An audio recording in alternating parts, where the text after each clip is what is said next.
Okay, we're here to look at the approval processes for positions here, and this is going to be taking a look at the partner approval process, the new and improved and working approval process.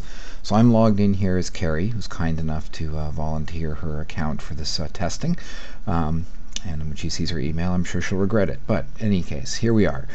So I have 3 positions that were submitted to me, and because this partner record, this Yogendra, is associated with the Northeast, they've ended up in my queue here as Carrie. So what happens, I come in to approve or reject this record, and I've decided to use this record for a lot of testing. Most of them won't have that much stuff there, but here I come to this and I hit approve, and what it's doing right now is it's taking me to who do I want to select for the next approver. So in this case we're going to send to me, so she'll be making that choice about who it goes to. A couple of things to notice here is now look at the overall position status is listed as staff reviewed. That's a change in our processes, so that's overall position status now having staff reviewed. Okay, so to take a look at it once again, if I'm on the home page, she comes in to approve or reject the position. She hits approve and sends it to whoever should be the next person. Notice I'm getting those emails, and let's take a look at what it looks like to the next person, who will be a director in this case.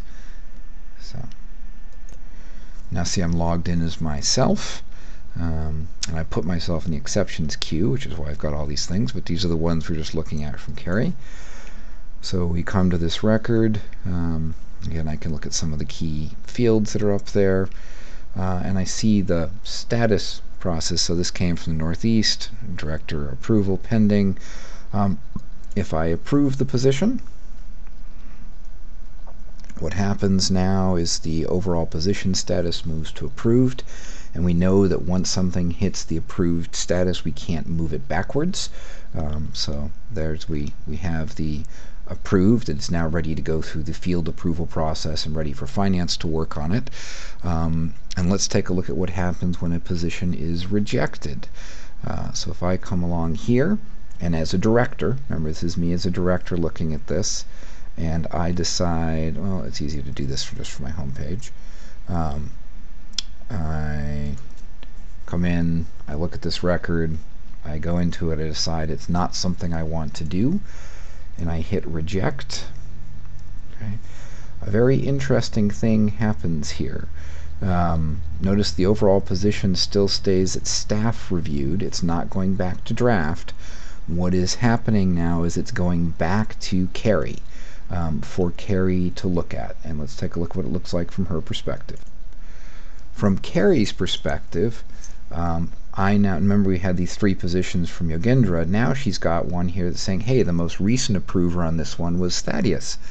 What's going on? Well, if she clicks on the record, or better yet, once again, we do the easy way, because we're just interested in approval processes.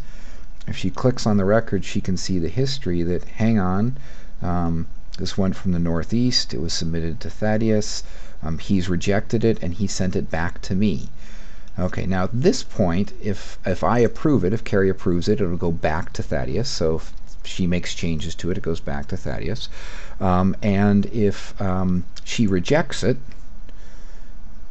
this is when the status goes back to draft and is visible to partners. Now partners get no email or communication about this. This is just taking it back to draft. All right, so that is the approval process coming from partners.